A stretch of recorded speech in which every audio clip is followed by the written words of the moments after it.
Welcome everybody, François Letat for my role-playing channel, and yeah, let's have a ramble.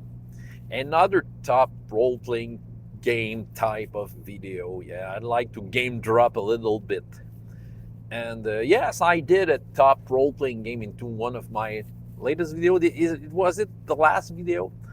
And this time I want to go with games that I've tried in the past, but feel that I haven't got through them in a sense that I still need to play them. I still feel the need to play them just to see how far can I go with those games because I haven't played them enough.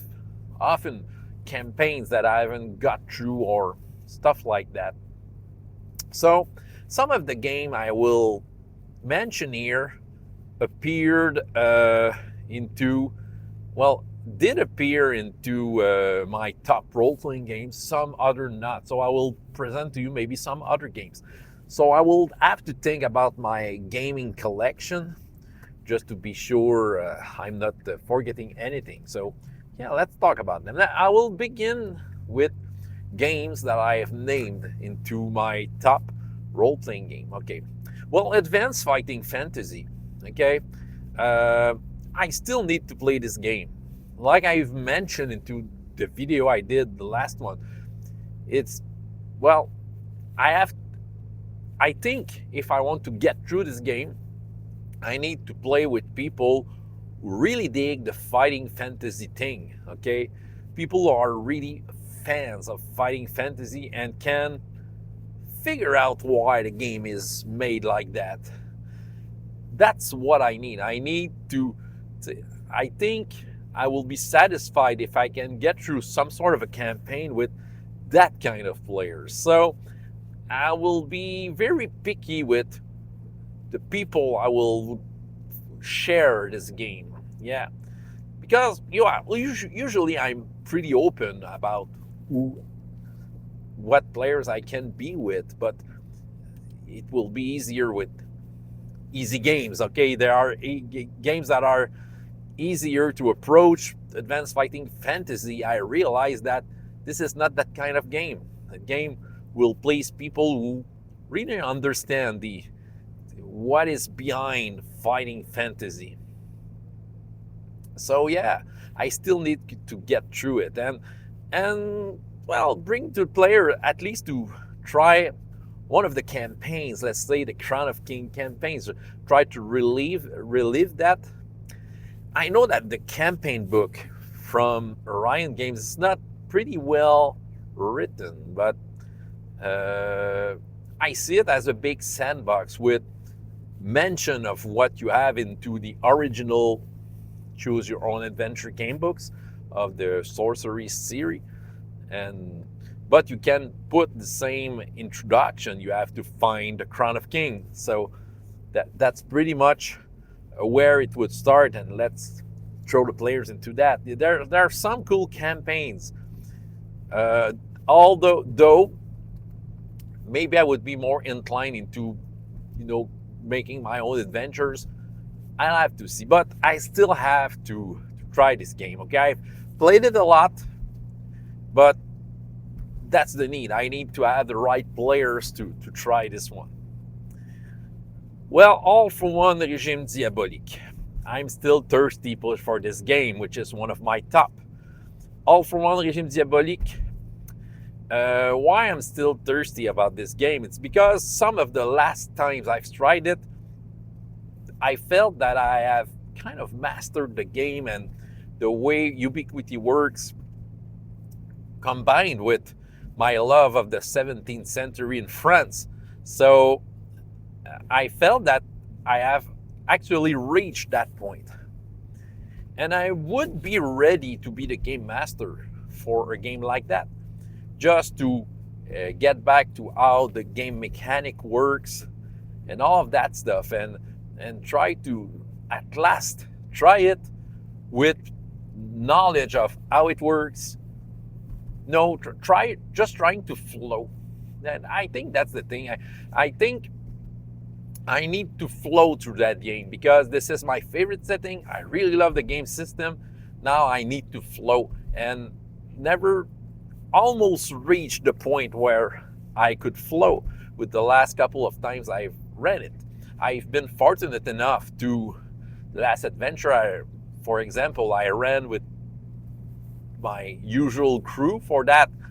I think we did that while for 3 sessions in a row for 3 weeks in a row, and it felt good. It felt good. Okay, I was mastering the thing, so I feel that I could be ready to be in more regular thing just to satisfy my my thirst for this game. I really need to get through this game. So this is one of the other. What other game? No, I will name games that I haven't named yet. Maybe some of them. Well, the next one I don't think you might know it. This is another French role-playing game by my favorite author, the Grumpf. The game is called Nanochrome. Well, especially it's Nanochrome 2, the second sort of edition. And Nanochrome is a cyberpunk game. Okay, I haven't been much into cyberpunk in itself. Never been interested into movies or literature into that, but that doesn't mean I'm not curious about it. I'm not against the setting. I think there are good things about this. Thing is, I never found a role-playing game that really interested me into that genre. Okay, I'm not a fan of Shadowrun because I'm not into having fantasy creatures mixed with the genre. Okay, I have never been into that. I've played a couple of Shadowrun games. I remember being in a campaign long ago. It was 2nd edition, and well, although I had fun, never been in love with the setting. Cyberpunk, the game, well, it's a cool game. Never really got into the game system itself. Savage Worlds could be a good game mechanic to do some cyberpunk things, but Nanochrome was kind of a surprise. And one of those books that really made me appreciate Grumpf into how he views role-playing game, how his approach, and that game really, I think really solidified, put concrete into my appreciation of what this guy is doing. This is a 3D6 system, with target numbers on all of that. You roll, you have this is a pretty much standard game system. I really love the way cybernetics is dealt into that. I really love the way the skill system is made. You don't have a fixed skill system with the one name thing like mechanic, medicine. It's more like phrases that covers some of the stuff. It's more like, let's say, a narrative lever of that would justify that you should know something about what you are about to do and try to justify it narratively. I really love that kind of freedom. The book, one of the complaints that the players, because just rewind a little bit. I have been a player into a short campaign of that, and I really enjoyed the game. What I realized is that I was the only one enjoying the game. Even the game master at some point kind of, went away from the game because he didn't really like it, and yeah, so they wanted to get, end the campaign and say, okay, we've tried it, we don't really like it. But I really enjoyed this game. Okay, the thing is, I think I'm the only player who really read the book, since I really love the way the Grumpf is writing his things. Since I really love the way he's writing his things, I read it twice. It's one of the few role-playing games that I've read cover to cover and enjoyed what I've read so far. So I was really into it and having a great time just reading it. And was eager to try the stuff I read into the game and making proposals.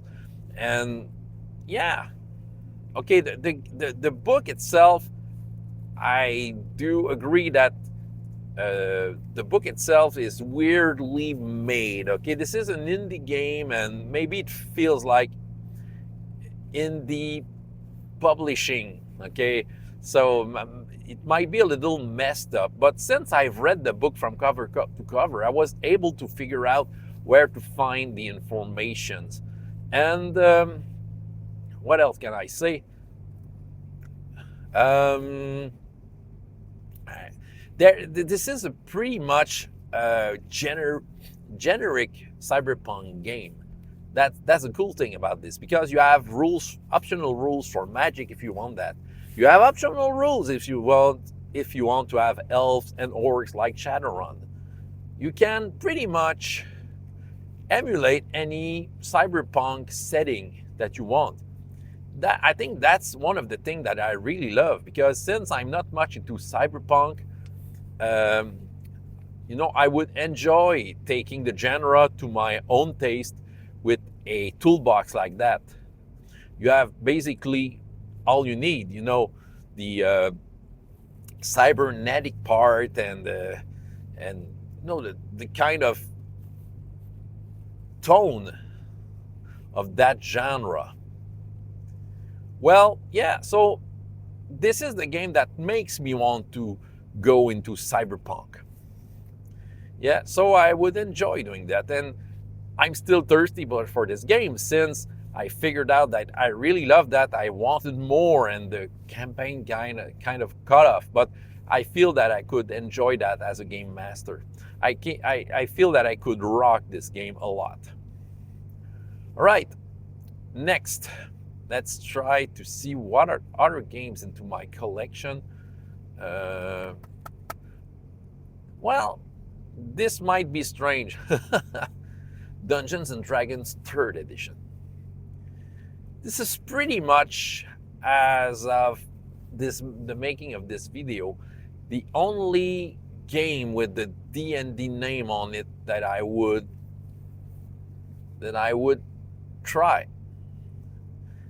I do feel that the 3rd edition got something right back then, and I'm really talking about 3.0. Okay, I'm not talking about 3.5. I did a campaign back then, and at some point I stopped the campaign because it wasn't working out, but I feel that I could start again and probably have it right.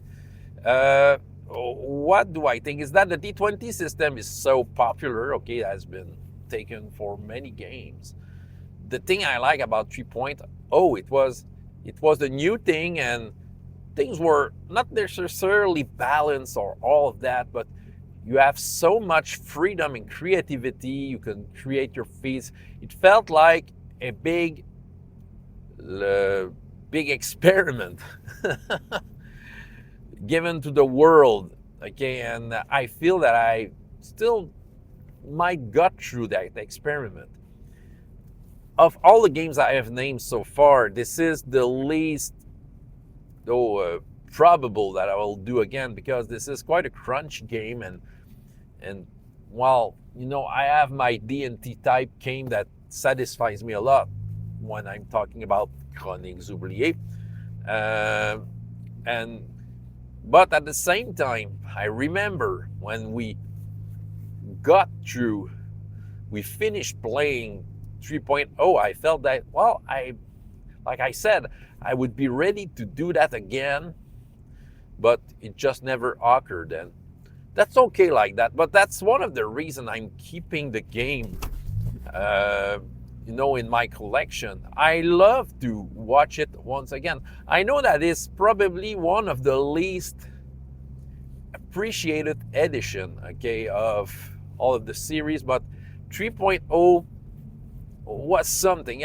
I felt that there was some sort of a freedom to get into the game mechanic and trying to make something good out of it. Yeah. Let's think about another game I have it. in my collection.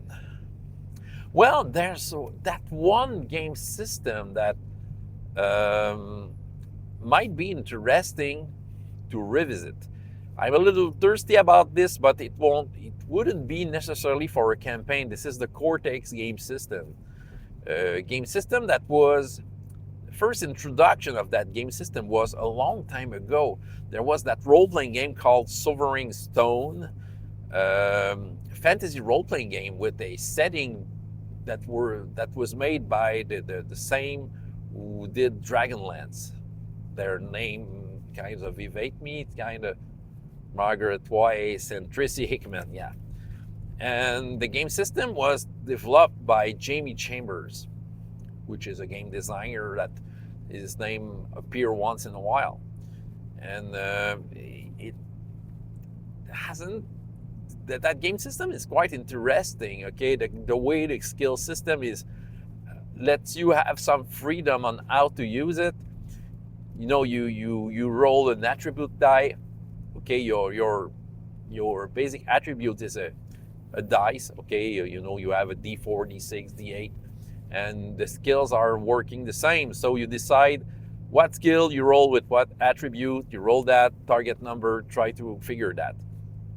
One of the things that I have read so far about that game system is that the bell curve might be a little weird, since you might mix up some dice. But I think it's a fun part of that game, you know, the mix of dice that you can have. Yeah, and I tried it once into a one-shot and felt that, well, I'd like to revisit it maybe someday. I know that Cortex has evolved. You can have the Cortex Prime game, and this is the current one, which seems very interesting. But the Cortex Classic had something. I really like the way wounds and damage was working.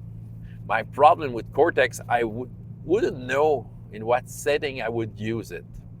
I think that's the thing. I don't know in what setting I could try this game. Maybe science fiction? Yeah. Maybe an honorable mention to finish that video. There's a game setting that I have invested a lot of money and I don't know if I will ever come back to it. It's Savage Worlds. Savage Worlds is really appealing to me. And officially, I didn't have enough of Savage Worlds. And it was still there in case I could come back to it. But looking back at it, I don't know if I would come back to it. Because there's a lot to Savage Worlds, lots of rules, lots of things to consider. This is not a complicated game, but I don't know. I don't feel that I have the right mindset to come back to it as easily as I think it could be because of all the other games I've mentioned. But I do consider Savage Worlds to be a great game. There's a lot of stuff that I love into Savage Worlds, and I have lots of supplements. I've bought supplements. I have there's a setting that I have bought that looks very interesting, kind of a swashbuckling futuristic setting called Cartador.